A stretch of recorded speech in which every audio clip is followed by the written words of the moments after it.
آج اس تجزیے میں ہم تاریخ اسلام کی ایک ایسی کہانی پر بات کرنے والے ہیں جو واقعی آپ کے رونگٹے کھڑے کر دے گی۔ ایک ایسی داستان جس کا آغاز مکہ کی جلتی ہوئی ریت سے ہوتا ہے اور جو ہمت اور صبر کی اعلیٰ ترین مثال بن جاتی ہے۔ آئیے اپنے سفر کا آغاز صرف ان 2 الفاظ سے کرتے ہیں، عہد، عہد۔ ذرا سوچئے، یہ 2 الفاظ اس وقت ادا کیے گئے جب درد اور عذاب اپنی آخری حدوں کو چھو رہا تھا، اور بالآخر یہی وہ الفاظ تھے جنہوں نے اسلامی تاریخ کا مکمل رخ ہی تبدیل کر دیا۔ ان الفاظ کی گہرائی اور ان کے وزن کو سمجھنے کے لیے ہمیں حضرت بلال بن رباح آرے کی ابتدائی زندگی کو دیکھنا ہوگا۔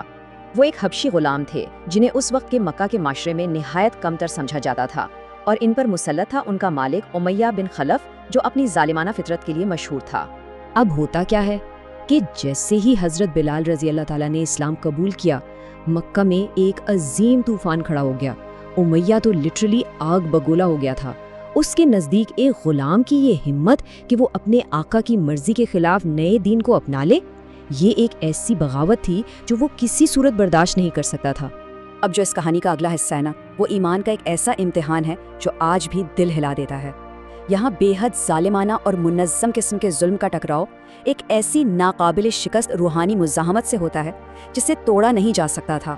امیہ اور اس کے ساتھی روزانہ ان پر سخت عذاب مسلط کرتے۔ اب بس تصور کریں، دوپہر کی جلتی ہوئی دھوپ میں انہیں مکہ کی تپتی ریت پر لٹا دیا جاتا، سینے پر ایک بے حد بھاری پتھر رکھ دیا جاتا تاکہ ان کی روح کو کچلا جا سکے، اور پھر اپنے دین سے پیچھے ہٹنے کا مطالبہ کیا جاتا۔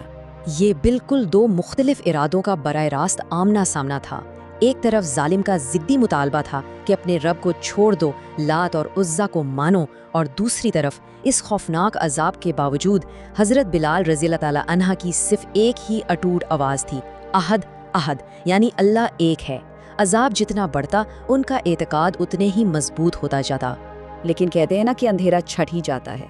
اس ظلم کے درمیان کہانی میں ایک بہت ہی اہم اور امید بھرا موڑ تب آتا ہے جب حضرت ابو بکر صدیق رضی اللہ تعالیٰ عنہ وہاں سے گزرتے ہیں اور اس کھلی ناانصافی کو ہمیشہ کے لیے ختم کرنے کا فیصلہ کرتے ہیں۔ جب حضرت ابو بکر آرے نے اس ظلم پر آواز اٹھائی تو جانتے ہیں امیہ نے کیا جواب دیا؟ اس نے نہایت تکبر اور مغرور انداز میں چیلنج کیا اور کہا، خرید لو اگر اتنا ہی دکھ ہوتا ہے۔ یہ ایک مغرور شخص کا اپنی جھوٹی طاقت پر گھمنڈ تھا۔ اور پھر نتیجہ کیا نکلا؟ حضرت ابو بکر رضی اللہ تعالیٰ عنہ نے بالکل دیر نہیں کی، انہوں نے اپنے ذاتی پیسوں سے حضرت بلال رضی اللہ تعالیٰ عنہ کو خرید لیا اور انہیں ہمیشہ کے لیے آزاد کر دیا۔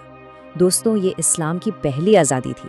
ایک غلام کو صرف اور صرف اللہ کی خوشی حاصل کرنے کے لیے آزاد کیا گیا، جو مساوات کی ایک عظیم ترین مثال قائم کر گیا۔ اب آئیے اس سفر کو آگے بڑھاتے ہیں اور چلتے ہیں مدینہ کی طرف۔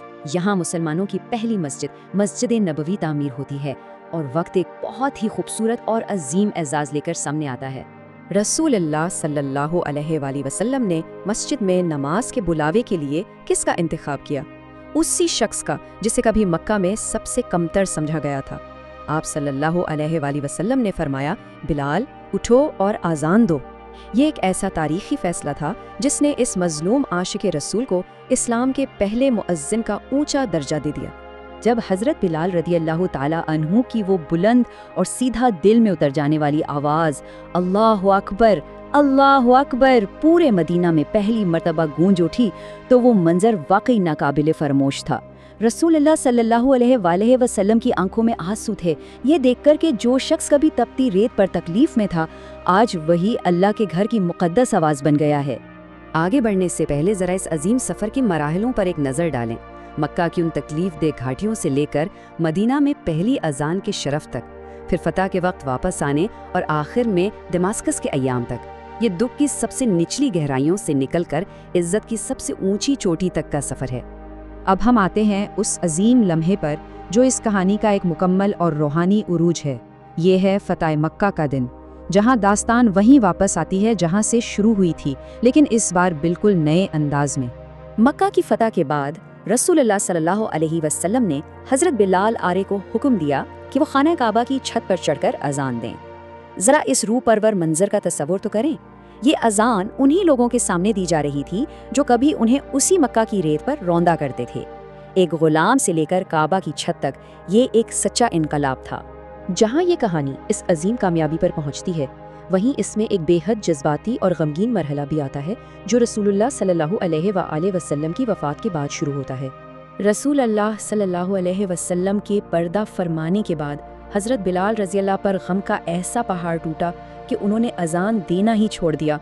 سچ بات تو یہ ہے کہ جب بھی وہ اذان دیتے ہوئے رسول اللہ صلی اللہ علیہ وسلم کے نام پر پہنچتے، ان کی آواز آنسوؤں اور بے حد غم کی وجہ سے ٹوٹ جاتی تھی۔ ان سے یہ جدائی برداشت نہیں ہوتی تھی۔ مدینہ کا ہر کونا انہیں رسول اللہ صلی اللہ علیہ وسلم کی یاد دلاتا تھا، اور اس جدائی کے بوجھ کو نہ اٹھا سکنے کے باعث وہ بالآخر وہاں سے ڈمیسکس یعنی شام کی طرف ہجرت کر گئے، اور وہیں انہوں نے اپنی زندگی کے آخری سال گزارے اور وہیں ان کی آخری آرام گاہ بنی۔ تو اس پوری اور غیر معمولی زندگی کا نچوڑ کیا نکلتا ہے؟ یہاں سے ہمیں 3 چیزیں بالکل واضح ملتی ہیں۔ انسان کا رنگ، نسل یا مال اللہ کے نزدیک کوئی حیثیت نہیں رکھتے۔ سچا ایمان اور صبر ہی انسان کو حقیقی آزادی دلاتے ہیں، اور اللہ تعالیٰ ہمیشہ ان لوگوں کو عزت سے نوازتا ہے جو مشکل وقت میں بھی ثابت قدم رہتے ہیں۔ اس تجزیے کو میں اس ایک سوال پر ختم کرنا چاہوں گا۔ اگر ایک مظلوم شخص کے کہے گئے صرف 2 الفاظ عہد عہد تاریخ کا رخ بدل سکتے تھے، تو سوچئے آج کے اس دور میں ایسی کون سی اٹوٹ حقیقت ہے جو ہماری آج کی دنیا کو بدلنے کی طاقت رکھتی ہے؟ اس عظیم سفر کو سامنے رکھتے ہوئے اس بات پر ضرور غور کیجیے گا